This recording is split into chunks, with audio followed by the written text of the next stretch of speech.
I've come across there before, and then you get the factory tour on this side. And then all the grade crossings are real slow. Yeah. Well, we're looking at both ways. We're going to be looking at using the Merchants Bridge. The problem with the Merchants Bridge is that it's got so many trains on it. There's a lot of capacity issues there. Currently, our project that we're doing, our high-speed rail project, allows us to do 3 high-speed trains out of the 5 round-trip trains that we currently have on our corridor, Chicago to St. Louis. They allow us to go fast from Joliet down to Alton. Now, the train actually goes from Chicago to St. Louis, but it's only 110 miles an hour between Joliet and Alton. If we want to increase the frequency from the 3 high-speed round trips of the 5 round trips that occur, the other 2 are at 79 miles an hour, the current speed, then we have to do some improvements to the track. We have to build the track even more than we're doing today. Our ultimate goal is to have 8 high-speed round trips from Chicago to St. Louis, in addition to a 9th round trip, which is the Chicago to Texas, the local distance, what they call the Texas Eagle. That will never go 110 miles an hour, but it will stay on this corridor. So we would have 9 passenger round trips. In order to accomplish that, we would need to do some track improvements.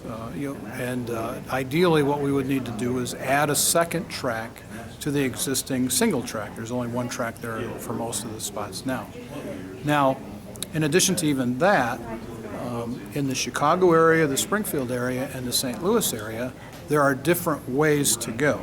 In Chicago, there's 16 different alternatives on how to get to Chicago from Joliet. We have to look at those alternatives. In Springfield, we're doing what's known as the Tier 1 level, which is the corridor level, the Chicago to St. Louis corridor level. The next NEPA level is the Tier 2, that's the project level.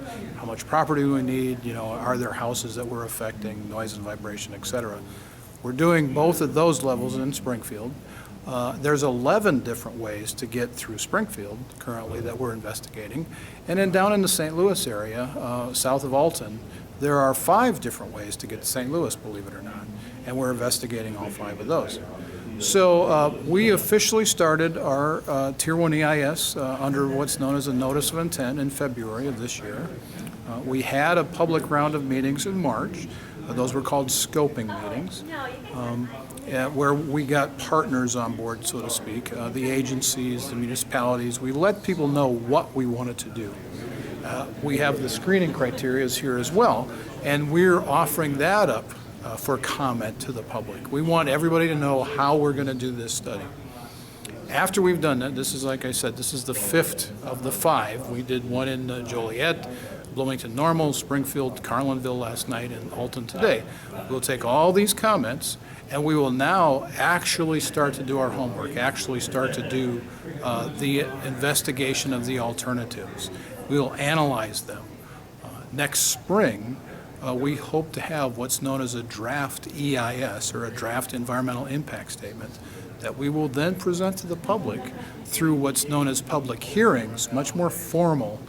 We will document what is said, etc., and present those, are essentially our homework report to the public, get their comments, address their comments.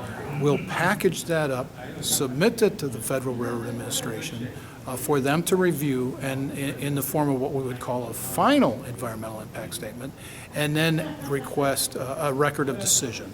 The Federal Railroad Administration would issue a record of decision, or a ROD, or a ROD. Maybe some people have heard that. From that point, we would be able to apply for federal funds. That is our eligibility document. So that's where we are today. We're laying out all the information that we have available, hoping that we get not only comments from the public, local municipalities. We would use, for example, if one of the municipalities has a long-term road improvement, let's say either going under the track or over the track, if we add a second track, that would obviously impact their plans. So those are the kind of things that we want to get from not only the municipality but the general public.